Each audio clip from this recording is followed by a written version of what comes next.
여러분 안녕하십니까, 진성호입니다.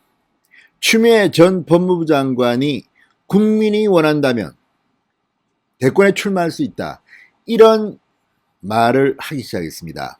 자, 지금 친문 진영 사이에서는 이재명, 이낙연으로 윤석열을 이길 수 있겠느냐, 제3의 친문 강성 대권 주자가 필요하다, 이런 말이 나오기 시작하는 모양입니다.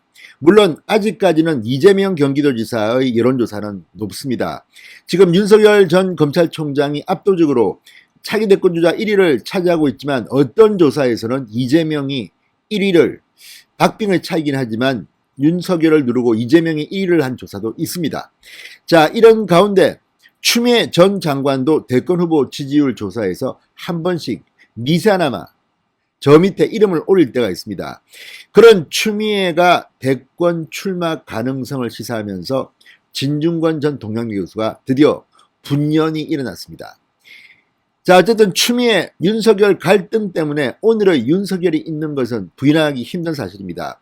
추미애 윤석열 갈등이 사라진 날, 그러니까 추미애 전 장관이 법무부 장관에서 떠나던 날, 윤석열 전 총장의 지지율은 정말 한참 아래로 떨어졌습니다. 그러다가 또다시 검찰과 문재인 정권이 갈등하면서 검찰 수사권 완전 박탈, 중대범죄수사청 신설, 이런 이야기가 나오면서 윤석열 전 총장이 총장직을 던집니다. 그리고 불과 며칠 사이에 윤석열은 다시 1위로 오릅니다. 자, 이런 현상이 추미애 전 장관에게는 상당히 불쾌한 듯, 기분이 나쁜 듯, 어쩌면 질투가 나는지도 모르겠습니다. 서서히 추미애도 몸을 풀기 시작한 것 같습니다. 그러자 진중권 전 교수 가만히 있지 않죠. 갑자기 송창식의 노래 왜 불러를 이야기하면서 추미애 전 장관에게 직격탄을 날렸습니다. 자, 1970년대 송창식의 노래 왜 불러 아시죠? 자, 영화 바보들의 행진에 소개되기도 했던 이 노래, 바보들의 행진, 왜 불러, 추미애. 아무튼 진중권 전 교수의 상상력이 놀랍습니다. 진성호의 융단 폭격 시작합니다. 추미애 전 법무부 장관을 융단 폭격합니다. 방송에 앞서 아직 진성호 방송의 구독자가 아니신 분들은 붉은색 구독 버튼 눌러주십시오. 더 좋은 방송으로 보답하겠습니다. 자, 추미애 전 장관이 차기 대선 출마설에 대해서 국민의 뜻을 전제로 나올 수도 있다, 이런 뜻을 시사하자 진중권 씨가 못 참겠다는 듯이 글을 하나 올렸습니다. 장관할 때 깽판 치더니 다시 돌아오면 안 된다, 이렇게 일갈했습니다. 장관할 때 깽판 치더니 다시 돌아오면 안 된다. 자, 진중권 씨가 오늘 페이스북에 글을 하나 올렸습니다. 추미애 전 장관이 대선 출마설에 대한 해명성 발언이 담긴 기사를 공유하며 가수 송창식 1975년 인기곡 왜 불러를 개사한 글을 올려서 지금 SNS에서 화제를 불러일으키고 있습니다. 자, 진중권 씨의 글 중에서는 좀 튀는 글입니다. 원래 진중권 전 동양대 교수는 서울대 미학과를 나왔습니다. 미학과. 그래서인지 대중문화에도 관심이 많은 것 같습니다. 자, 근래 보기 드문 스타일의 글을 올렸습니다.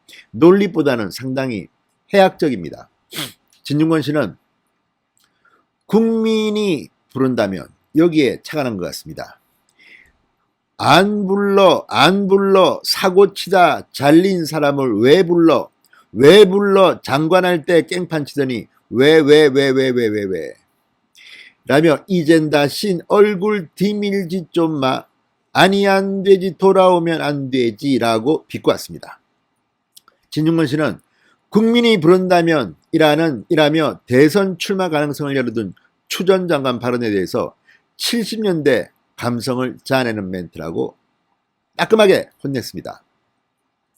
자, 추미애 전 장관은 지난 17일입니다. 제주도에서 열린 한 행사에서 차기 대권 도전 가능성을 물어보는 취재진의 질문에 국민들이 제가 가진 여러 미래 비전이 필요하다고 느끼시고 저를 부르신다면 모를까, 현재로서는 저 나름의 여러 가지를 생각하고 있기 때문에 이 자리에서 다 말씀드리긴 어렵다고 말했습니다. 이어서 추미애 전 장관은 시대가 요구하는 과제를 서로 이해하고 우리가 함께 풀어야 하겠다고 할 때 제가 쓸모 있다면 나설 수 있는 것이지 아무 때나 나선다고 되겠는가라고 했습니다. 자, 이 말에 대해서 뭐 여러 가지 해석이 나올 수 있습니다. 추미애 전 장관 대선 안 나오겠다는 말은 아니냐. 또 나오기 위해서 지금 이제 작업 들어간 거 아니냐 이런 말도 나옵니다.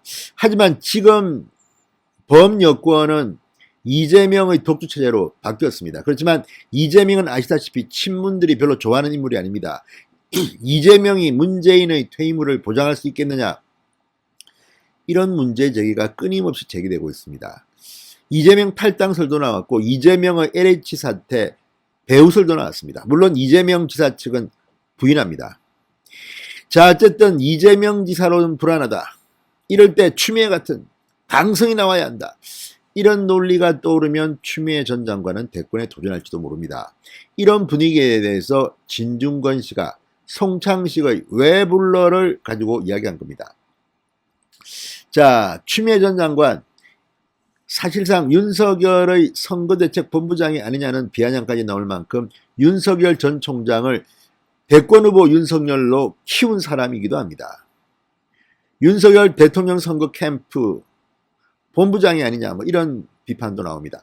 자, 어쨌든 오늘의 윤석열을 만든 추미애가 윤석열이 이렇게 커진 데 대해서는 불편한 심경을 숨기지 않았습니다. 지난 18일 KBS 라디오에 나온 추미애 전 장관, 윤석열 전 총장의 대선 출마에 대해서 이렇게 말합니다. 나오지 않아야 한다. 굳이 나온다면 그건 야당과 언론이 키운 것이다.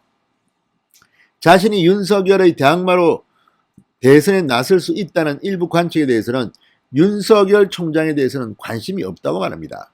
자, 그런데 이런 말을 그대로 액면 그대로 우리가 믿을 수 있겠습니까? 추미애는 말합니다. 역사의 진보와 발전에 대한 무거운 책임감이 있다. 퇴보를 좌시해서는 안 된다는 생각이다. 이 말을 들으면 또 대선 출마할지도 모르겠다는 생각이 듭니다. 자, 아무튼 범여권이 지금 서울시장, 부산시장 보궐선거를 놓고 지금 현재 여론조사상에는 상당히 밀리고 있습니다. 이대로 가면 민주당은 참패할 것이 확실시됩니다. 자, 그렇다면 다음 대통령 선거는 어떨까요? 제가 볼 때는 LH 사태가 그때까지 계속될 겁니다. 미련하게도 민주당의 박영선 후보가 특검을 이야기했습니다. 그리고 김태년 당시 원내대표가 덜썩 받아들였습니다. 자, 이제 다음 주부터 이 특검, 국정조사 논의가 시작될 겁니다. 그렇게 되면 앞으로 이 이슈는 대통령 선거 캠페인 과정 내내 지속될지도 모릅니다. 자, 어쨌든 민주당 내에서도 특검 도입에 대해서 친문 지지자들은 이 민주당 게시판에 글을 올려서 비판을 하고 있습니다. 이거 왜 받았냐? 많은 사람들이냐? 아무튼 추미애 전 장관 분위기를 봐서 본인이 직접 대선판에 나올지도 모르겠습니다. 대환영입니다. 추미애가 나와야 합니다. 자, 어쨌든 지금 윤석열 지금 집에 집가하고 있습니다. 조용히 서초동 자택에서 보고서만 읽고 있답니다. 요즘 하도 보고서가 많이 온답니다. 경제, 사회통합, 문화. 자, 어쨌든 윤석열은 조용히 있지만 민주당 정권에게는 지금 악몽이 되고 있습니다. 진성호의 융단 폭격이었습니다. 여러분 감사합니다.